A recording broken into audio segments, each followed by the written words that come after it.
Having issues with your shoulders? Well, today GMB's very own physical therapist is going to help you ID lurking shoulder issues with 4 assessments, along with specific exercises to help address what's going on. Problems with reaching up overhead or opening up your shoulders are pretty common, whether you've always felt tight or you've had an injury or two over the years. Problems like this can crop up when you are working too much, or even they're just nagging and kind of low level and then it flares up. And there's lots of ways to deal with it. You know, there's lots of exercises, there's bands and cables, but it's also useful to see if you can figure out the primary driver of the problem. And it can be as simple as noting how you feel and what your symptoms are when you reach up overhead. By the way, we have an article to go along with this video, so be sure to check out the description for that. So here's 4 common complaints that I hear all the time. Probably the most common one is when you reach up overhead, you feel like you have to arch your low back, or you're pushing your hips forward to get that extra range of motion. And that usually means that your lats could use some lengthening. Opening that up in that area can be really useful. Another really common one is feeling a pinching or pain at the top of your shoulder when you reach up.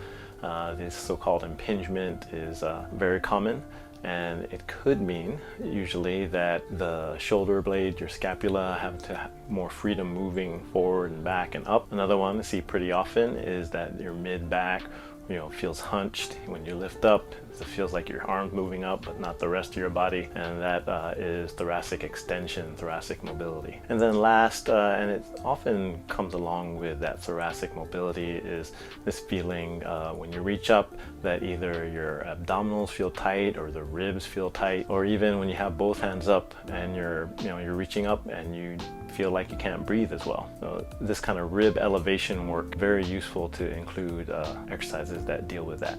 Now don't forget that we have a very detailed article to go along with this video, so be sure to check it out. All right, time for Jarlo to take you through the movements.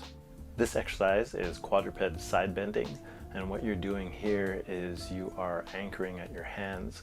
So when you set up, you're going to reach to the side, and when you sit back, you're anchoring at your hands and the lats get stretched out as the pelvis sits backwards.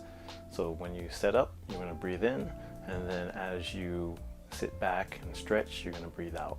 This is tall kneeling, arm raises to the side.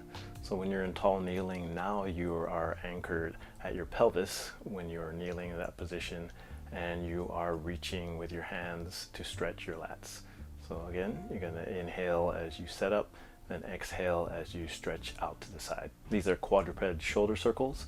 You can see here you are moving your shoulders in a circle, but what you want to think about is lifting, squeezing, pushing down, pushing forward at your shoulder blades. So get as big, wide of a circle with your shoulder blades as possible. You move in one direction and move in the other. So this posterior shoulder opener is a pretty classic therapy exercise where you're looking to open up the back of your shoulder, ostensibly the shoulder capsule.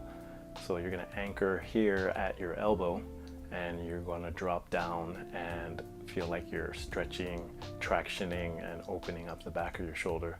Inhale as you set up, and then exhale as you drop down and stretch out. This is a quadruped twist, quadruped rotation, and when you are in this position, you're pretty stable at the pelvis, and you're going to push through the bottom hand and then rotate your elbow or rotate your hand up to the ceiling. And again, think of pulling with your shoulder blades, and think of lifting up. With this one, you inhale as you rise up. So you would kind of start with an exhale as you drop down, and then inhale as you lift up and rotate. This is upper thoracic extension. So placing your elbows on a chair, or a stool, or a box, you set up and you are now anchoring at the elbows. And as you drop your chest down towards the floor, that's when you're extending your upper back, you're extending your upper thoracic. Inhale as you start, then exhale as you drop down. So this is a seated combined rotation and side bending. When you do this, you are going to rotate one way and you're going to side bend the other. So for example, if you're twisting to your right, then you're going to end up side bending to your left. So twisting to the left, then you side bend to the right. The breathing here is you exhale as you rotate and you inhale as you side bend. This is a Cobra position on blocks. With your elbows up on the blocks, it allows you to concentrate more on that rib expansion, that upper thoracic expansion, versus having to push through your hands. Here, the setup, when you get up on the blocks, what you're going to do is exhale, and then as you feel like you scooping your chest up and forward, and you take a deep breath in and hold just a bit and feel like you're really expanding your ribs.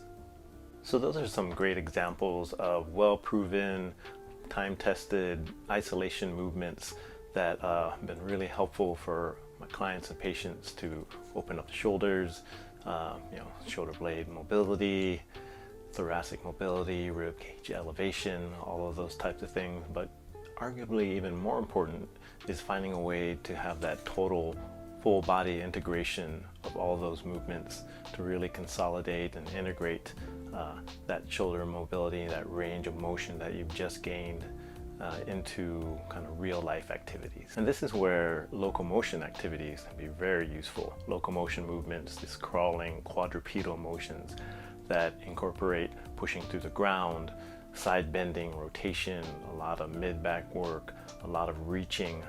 These types of things are goal-oriented, they're fun, and they also incorporate everything. They're integrating all of those new ranges of motions you've gotten from those isolated exercises.